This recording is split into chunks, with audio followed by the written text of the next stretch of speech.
Paz do Senhor a todos, irmãos. Que todos estejam na graça de Deus. Eu estou entrando aqui novamente para nós darmos continuidade à nossa leitura bíblica, né? Que é no livro de 2 Reis. Hoje nós estamos indo para o capítulo 7, que fala sobre a profecia de Eliseu e várias outras, né? Publicações que Deus possa falar grandemente com vocês através dessa palavra. Que não seja eu a guiá-los, mas que seja o Espírito Santo a levar até cada um de vocês o que vocês estão precisando, o que vocês necessitam, porque Deus não nos dá o que nós queremos, Deus nos dá o que nós necessitamos, amém? E que a gente possa ser alimentado através dessa leitura bíblica. A profecia de Eliseu. E disse então Eliseu: ouvi a palavra do Senhor, assim diz o Senhor amanhã, a estas horas. Uma medida de flor de farinha se venderá por um ciclo, e 2 medidas de cevada por um ciclo à porta de Samaria. E um príncipe sobre cuja mão o rei se apoiava, respondeu ao homem de Deus, dizendo: mesmo que o Senhor fizesse agora janelas no céu, poderia ser isto assim?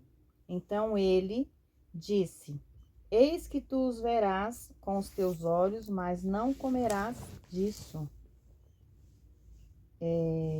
Aqui, irmãos, nós vemos a incredulidade dos filhos de Deus, né? Quão maravilhosa era a graça que, em respostas à incredulidade assassina do coração do rei e à incredulidade desdenhosa do mensageiro, prometeu uma abundância de tal comida e tão rapidamente que seria adquirida por quase nada. A recompensa da incredulidade seria a morte, assim como a recompensa da incredulidade sempre é a morte, irmãos. Nós temos que crer na palavra de Deus.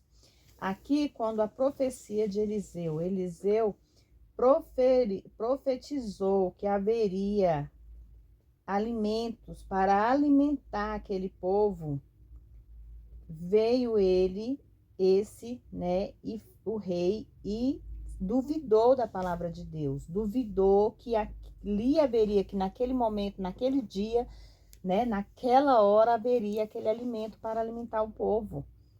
A dúvida dele, a incredulidade dele fez com que apenas ele não chegasse a se alimentar daquele milagre que Deus estava mandando. Então, assim acontece com o povo que não tem fé na palavra de Deus, não acredita no que ele é capaz, nas maravilhas que ele pode fazer em nossas vidas.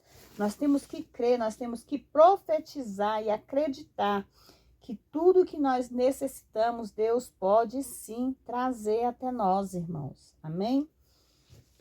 Os 4 leprosos. E havia 4 homens leprosos à entrada da porta, os quais disseram um ao outro: para que nós estaremos aqui até que morramos. Se tratarmos de entrar na cidade pela fome que há na cidade, morreremos nela, e se ficarmos aqui também morreremos. Mas, pois, agora, e passemos ao exército dos sírios, se eles nos deixarem com vida, viveremos, e se não nos matarem, morreremos. E levantaram-se, pois, no príncipe da noite, para irem ao acampamento dos sírios, e chegando a uma extremidade do acampamento dos sírios, não havia ali homem algum. A lepra no Antigo Testamento, irmãos, tipifica o pecado.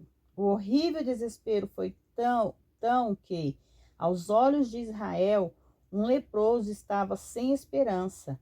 Quantos cristãos se encontram na atualidade em tal condição tenebrosa?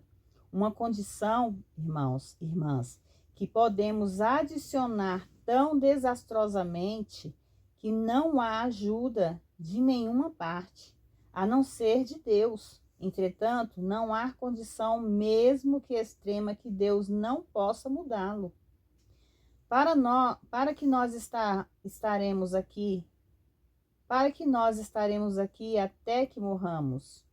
Em outras palavras, pode-se sentir a fé. Quantos cristãos se renderam? Quantos voltaram para trás? A fé demanda ação, por isso os 4 leprosos agiram. Em outras palavras, irmãos, não temos nada a perder, porque de qualquer maneira somos leprosos mesmos. À tarde, antes de escurecer, o acampamento já estava vazio e abandonado.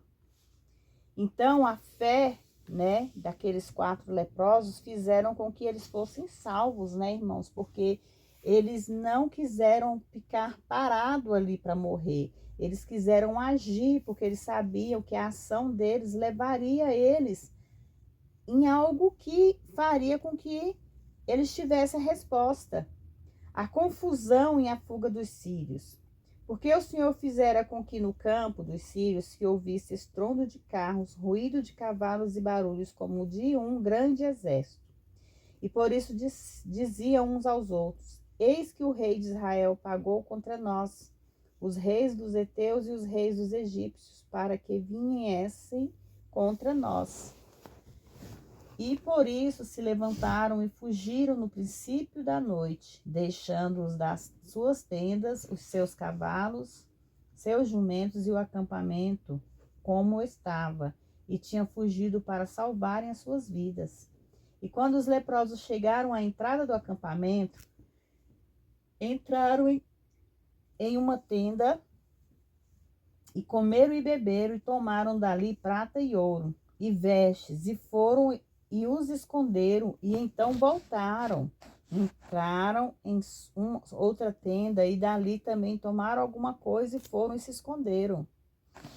E disseram um ao outro: não fazemos bem, pois é dia de boas novas, e nós nos calamos, e se esperarmos até a luz da manhã, nos alcançará alguma maldade.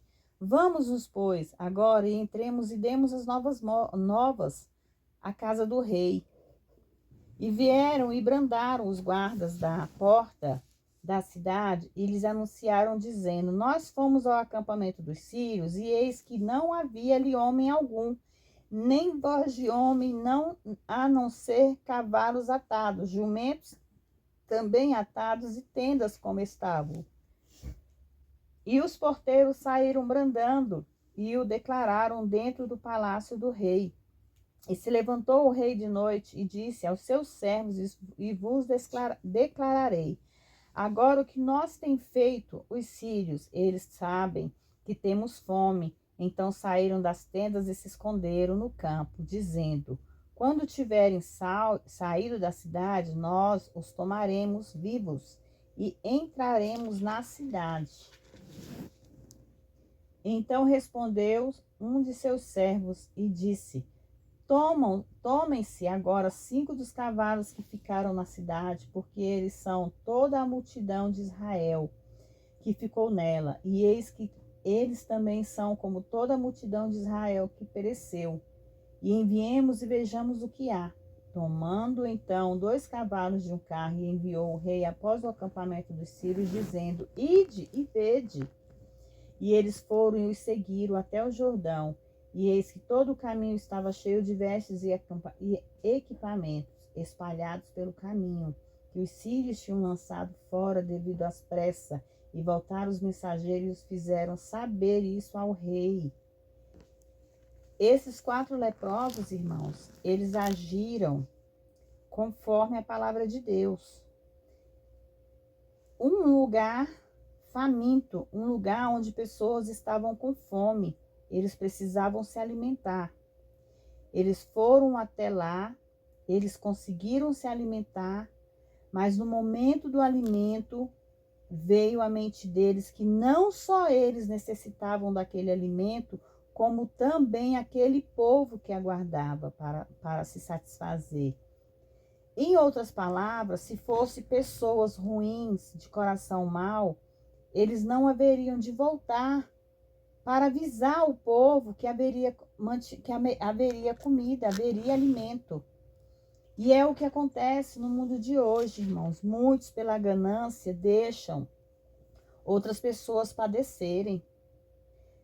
A gente tem que ver na vida da gente que nós temos que pensar o seguinte, irmãos e irmãs, muitas vezes nós estamos passando por uma situação difícil, mas aquela situação difícil que nós estamos passando, lá na frente, com certeza há alguém que está passando por uma situação muito pior do que a nossa.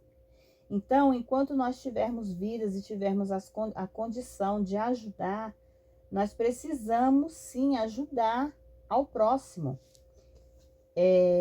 Os sírios pensavam que alguns exércitos poderosos das nações mais poderosos ia vir sobre eles, e então fugiram. Mas fácil para o Senhor fazer algo. Quão importante para o cristão não limitar Deus. Nós não podemos limitar a vontade de Deus, irmãos. Nós temos que confiar na vontade dele. Mas, infelizmente, quanto nós os limitamos, a propósito, quando os 4 leprosos começaram a caminhar para o acampamento dos sírios, o Senhor engrandeceu seus passos para que soassem como a marcha de um exército poderoso, demonstrando fé, e Deus faz o restante. Porém, o que fizermos tem que estar dentro da vontade de Deus. Nunca se esqueça disso, irmãos. Tudo que nós fizermos tem que estar dentro da vontade de Deus. O sol já havia se posto no dia anterior de desastre para Samaria, mas o sol se levantaria num dos maiores dias de bênção em sua história. A fé em Deus faria isso. Em tipo, Samaria é um quadro do mundo com a sua fome, inanição, dor e agonia. Os leprosos lamentáveis, como eram, tipificaram os pregadores do Evangelho das Boas Novas. A abundância que encontramos é fruto do Evangelho de Jesus Cristo, o único que pode satisfazer a fome e saciar o desejo de um mundo faminto. Como os leprosos, não fazemos bem se nós calarmos. Temos boas novas a trazer. De fato, as maiores novas que o homem já conheceu. Jesus salva, Jesus cura, Jesus batiza. Com o Espírito Santo, Jesus liberta e Jesus está por vir. A incredulidade sempre pensa no que é negativo, espalhando pelo caminho. Enquanto você estiver pensando negativamente, nada na sua vida vai dar positivo, porque a sua mente já está ligada ao negativo. Então, nós temos que acreditar que Deus faz melhores coisas em nossas vidas. A profecia de Eliseu sobre a mudança se cumpre. Então, o povo saiu e saqueou o acampamento dos sírios e foi vendida 1 medida de farinha por 1 ciclo e 2 medidas de cevada por 1 ciclo, conforme a palavra do Senhor. E o rei havia posto à porta daquele príncipe, em cuja mão ele se apoiava, e o povo o atropelou na entrada e morreu. Por que, irmãos, que aconteceu isso com aquele homem? Por causa da incredulidade dele. Porque lá no versículo 2, se vocês voltarem lá no versículo 2, vocês vão ver o que ele falou. E um príncipe sobre cuja mão o rei se apoiava, respondeu ao homem de Deus, dizendo: mesmo que o Senhor fizesse agora janelas do céu, poderia ser isto assim. Então Eliseu, disse: eis que tu o verás com os teus olhos, mas não comerás disso. E foi o que aconteceu com aquele homem, irmãos. Pela incredulidade dele, ele morreu na porta. Ele chegou a ver, ele viu a comida, ele viu tudo que Deus fez naquele momento ali, que todos estavam aguardando. Mas ele sequer chegou a se aproximar daquele alimento, porque atropelaram ele, todos passando na correria, correndo, atropelaram ele, e ali mesmo ele morreu.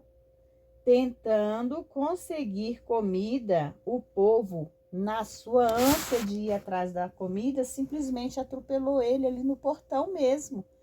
Então, aqui é profecias de Deus se cumprindo. Se as pessoas não tiver fé, não acreditar, a incredulidade vai tomar conta do mundo. E a incredulidade é a morte, irmãos. Amém? Vamos para o capítulo 8. Uma fome de 7 anos. E Eliseu falou àquela mulher cujo ele tinha feito viver, dizendo: levanta-te tu e toda a tua casa, vai, peregrina por onde puderes, porque Deus chamou a fome, a qual virá também sobre a terra por 7 anos. Então a mulher se levantou e fez como homem de Deus lhe disse, e assim se foi ela com a sua família e viveu na terra dos filisteus. A herança da sunamita é restituída. E quando se passaram os 7 anos, a mulher voltou da terra dos filisteus e depois saiu para clamar ao rei por sua casa e por suas terras. E havia o rei falado a Geazi, criado dos homens de Deus, dizendo-lhe: conta-me, peço-te, sobre todas as obras de maravilhas que tem feito Eliseu.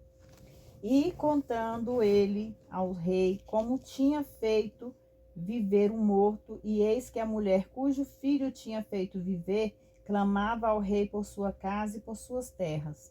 Então disse Geazi: ó rei meu senhor, esta é a mulher, e este é o filho, o qual Eliseu fez viver. E perguntando o rei à mulher, ela lhe contou. E o rei então lhe deu um oficial e lhe disse: seja feita restituição de todas as coisas que eram dela, e de tudo o que perdeu na terra, desde o dia que ela deixou o país até agora. Azael se torna rei da Síria. Eliseu se foi a Damasco, e Ben-Hadad, rei da Síria, estava doente, ao qual deram um aviso, dizendo: o homem de Deus chegou aqui. E o rei disse a Azael: toma em tua mão um presente, vai receber o homem de Deus e consulta por ele o Senhor, dizendo: serei eu curado desta enfermidade? E tomou, pois, Azael em sua mão um presente de todos os bens de Damasco, 40 camelos carregados, e saiu para o receber. E chegando, ficou diante dele e disse: teu filho Ben-Hadad, rei da Síria, enviou a ti, dizendo: eu me recuperarei das minhas enfermidades? E Eliseu lhes disse: vai. E lhe diz: de certo podes te restabelecer, mas o Senhor me mostrou que ele morrerá certamente. E fixou Eliseu os olhos nele, e se manteve assim até o outro se encheu de vergonha, e chorou então o homem de Deus. Então lhes disse Azael: por que choras, meu senhor? E ele respondeu: porque eu sei o mal que hás de fazer aos filhos de Israel. As suas fortalezas porás fogo, e os seus jovens jovens a espada matarás. E despedaçarás os seus meninos, e abrirás o ventre de suas mulheres grávidas. E Azael disse: por quê? É o teu servo, porventura, algum cão? De modo que fará essas grandes coisas? E respondeu Eliseu: o Senhor me mostrou que tu vais ser rei da Síria.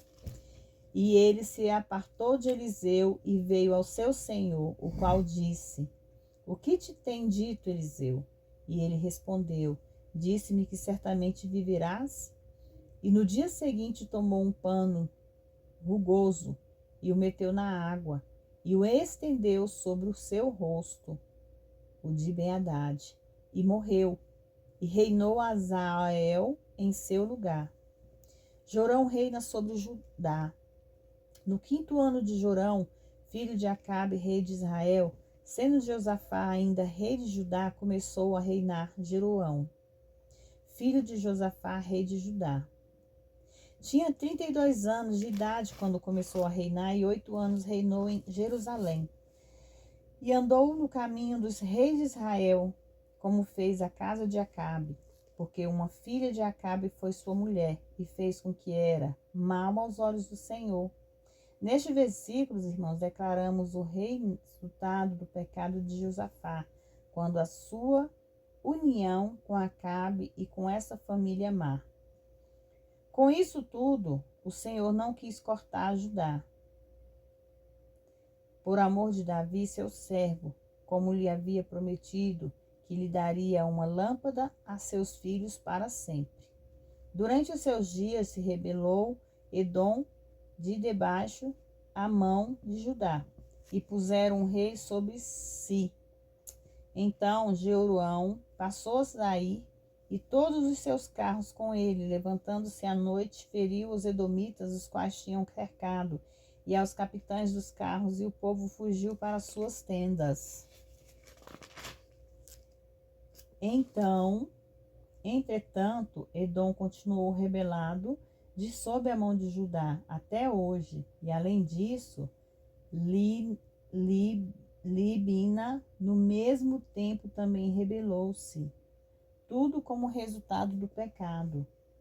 Os outros feitos de Jeroão e de todas as coisas que fez não estão escritos no livro de Crônicas dos reis de Judá. E dormiu Jeroão com seus pais e foi sepultado com seus pais na cidade de Davi, e reinou em seu lugar Acázias, seu filho. O reinado de 1 ano de Acázias em Judá. No 12º ano de Jeroão, filho de Acabe, rei de Israel, começou a reinar Acázias, filho de Jeroão, rei de Judá. De 22 anos de idade era Acázias, quando começou a reinar. E reinou 1 ano em Jerusalém, e o nome de sua mãe foi Adália, filha de Ori, rei de Israel. E andou no caminho da casa de Acabe, e fez o que era mal aos olhos do Senhor, como a casa de Acabe, porque era genro da casa de Acabe. E foi à guerra com Jorão, filho de Acabe, e Ramote de Gileade, contra Azael, rei da Síria, e os sírios feriram Jorão. E o rei Jorão retornou para Jezreel para curar-se das feridas que os sírios lhe tinham feito diante de Ramá, quando pelejou contra Azael, rei da Síria. Acázias, filho de Jeroão, rei de Judá, desceu a visitar Jorão, filho de Acabe, em Jezreel, porque estava doente. Este Jorão era o rei de Israel, enquanto Jeroão, do versículo 21, era o rei de Judá, irmãos. Amém?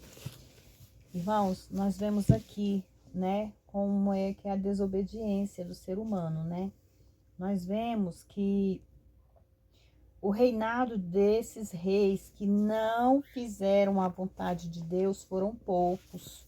Deus nem chegava a provar eles, porque vocês sabem, irmãos e irmãs, que muitos reis foram provados antes de reinar. Mas outros reis não foram provados, porque Deus já sabia que aquele reino ali não ia durar, irmãos. Então nós temos que entender que tudo é na vontade de Deus. Nós temos que fazer a vontade deles, nós temos que entender, se nós não fizermos a vontade de Deus, nada vai para frente. Nós temos que entender que nós temos que fazer a vontade dele, fazer o que agrada aos olhos de Deus. Vamos buscar a Deus enquanto é tempo, vamos orar enquanto nós podemos, vamos acompanhar ou ler, folhear nossas Bíblias, vamos conhecer a palavra de Deus, para que nós possamos amanhã não precisar olhar nem na Bíblia, para que nós possamos saber o que tem nela, irmãos, que é a palavra de Deus viva. Haverá um tempo que nós não vamos encontrar mais essa palavra. Haverá um tempo que nós não vamos mais conseguir buscar a Deus, porque nós não vamos achá-lo, irmãos. Então, vamos buscar a Deus enquanto é tempo, irmãos. Amém? Vocês me acompanham no Salmo 91, amém? Aquele que habita no esconderijo do Altíssimo, à sombra do Onipotente descansará. Direi ao Senhor, Ele é meu refúgio, minha fortaleza, e nele confiarei. Porque ele te livrará do laço do passarinheiro e da peste destruidora. Cobrir-te-ás com as suas penas, e debaixo das tuas asas estarás seguro. A sua verdade será o teu escudo e broquel. Não temerás o terror noturno, nem seta que voe de dia, nem pestilência que anda na escuridão, nem mortandade que assole ao meio-dia. Caiu 1000 ao teu lado, 10.000 à tua direita, mas tu não serás atingido. somente com os teus olhos olharás e verás a recompensa dos ímpios, porque tu, ó Senhor, és o meu refúgio, do Altíssimo fizeste a tua habitação. Não te sucederá mal algum, nem praga alguma tocará a tua tenda, porque aos teus anjos dará ordem a teu respeito para te guardar em todos os teus caminhos. Nas tuas mãos eles te levarão para que não tropece com o pé em pedra. Pisarás o leão e a cobra, calcarás os pés do filho, o leão e a serpente. Porquanto a mim tem encarecidamente me amado, também eu livrarei e poluei em um alto retiro. Porquanto conheceu o meu nome, ele me invocará e eu lhe responderei. Com ele estarei na angústia, dele o livrarei e o glorificarei. Saciá-lo-ei com longa vida e lhe mostrarei a minha salvação. Amém? Senhor, meu Deus e meu Pai, nesse momento eu entro na sua presença, Pai querido, Pai amado, para apresentar, Senhor, meu Deus, a cada filhos e filhas que aqui se encontra, Pai, neste canal. Pai, que o Senhor possa abençoar a vida de cada um dos teus filhos, Pai. Pai, que o Senhor possa levar provisão, mantimentos na casa deles, Pai. Que o Senhor possa, Senhor, meu Deus, levar, Senhor, meu Deus, a resposta que eles tanto necessitam, Pai. Seja no INSS, seja no juiz, seja no advogado. Seja qualquer causa que possa estar na justiça, Pai, que eles possam ter a resposta necessária, Pai, para que eles venham trazer grandes testemunhos, Pai, para Ti. Senhor, meu Deus e meu Pai, acampa seus anjos, Senhor, meu Deus, sobre a vida deles, sobrevoa seus anjos na casa dos seus filhos, pais e familiares. Vai, Papai querido, curando toda doença carnal, toda doença espiritual. Vai curando o câncer, a diabetes, a síndrome do pânico. Vai curando a ansiedade, vai curando a depressão. Vai curando, Senhor, meu Deus, toda a síndrome do pânico, toda a depressão. Vai curando, Senhor, meu Deus, toda a veia entupida, coração, rins, pulmão. Vai curando todos os órgãos do corpo dos teus filhos. Vai curando o sangue, a pele, os ossos, os nervos. Vai curando o sangue. Pai, vai levando provisão na mesa dos teus filhos. Não deixe que nada venha faltar, meu Deus, na mesa deles. Vai abrindo portas de emprego, Pai, para aqueles que necessitam trabalhar, para aqueles que necessitam do seu sustento, Pai.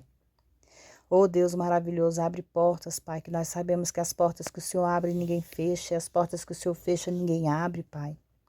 Vai, Senhor, meu Deus, levando resposta necessitada, Senhor, meu Deus, àqueles que precisam, Pai. Aqueles que precisam da tua resposta, Senhor. Deus maravilhoso, Deus de poder e Deus de glória. Faz um milagre na vida dos teus filhos, Pai. Vai, Senhor, meu Deus, repreendendo todo o mal, toda feitiçaria, toda macumbaria, toda oração contrária da vida dos teus filhos, Pai. Senhor, meu Deus e meu Pai, nesse momento eu intercedo, Senhor, meu Deus, por aquele povo lá no Rio Grande do Sul, Pai. Vai de encontro àquela cidade, Pai. Vai sobrevoando seus anjos, Senhor, meu Deus, naquele lugar. Vai tirando, Papai querido, todo espírito maligno. Vai tirando da lei, Senhor, meu Deus, todo espírito de morte, Pai. Vai consolando, Senhor, meu Deus, aquelas mães, aqueles pais e aqueles filhos, Senhor, meu Deus. Leva, Senhor, meu Deus, provisão na vida dos teus filhos, assim como o Senhor fez no seu servo Jó, Pai. Quantos ali, Senhor, meu Deus, seus filhos perderam tudo. Hoje eles não têm nada, Senhor, meu Deus. Vão começar do zero, Senhor. Estão como se tivesse vindo ao mundo, Pai. Que o Senhor possa, Senhor, meu Deus, levar mantimento, provisão na vida deles, Pai. Em nome de Jesus, Pai, eu profetizo bênção na vida dos teus filhos. Eu profetizo renovo, transformação, Pai, na vida de cada um dos seus filhos e filhas que aqui se encontram, Pai. Em nome do Pai, do Filho e do Espírito Santo. Pai nosso que estás no céu, santificado seja o teu nome. Venha a nós o vosso reino, seja feita a tua vontade, assim na terra como nos céus. Pão nosso cada dia nos dai hoje, perdoai as nossas dívidas, assim como nós perdoamos aos nossos devedores. Não nos deixes cair em tentação, mas livra-nos do mal, porque teu é o reino, o poder, a honra e a glória, hoje, amanhã e para todos sempre. E todos dizem amém, graças a Deus. Amém, irmãos? Que vocês possam ficar todos na graça de Deus, que Deus possa abençoar a vida de vocês, a casa de vocês, a família de cada um de vocês, irmãos. E acredite, creia, nunca duvide da palavra de Deus, nunca duvide dos seus sonhos, porque Deus realiza sonhos e se vocês não tiverem sonho, não tem como Deus realizar. Amém? Fiquem todos na paz do Senhor.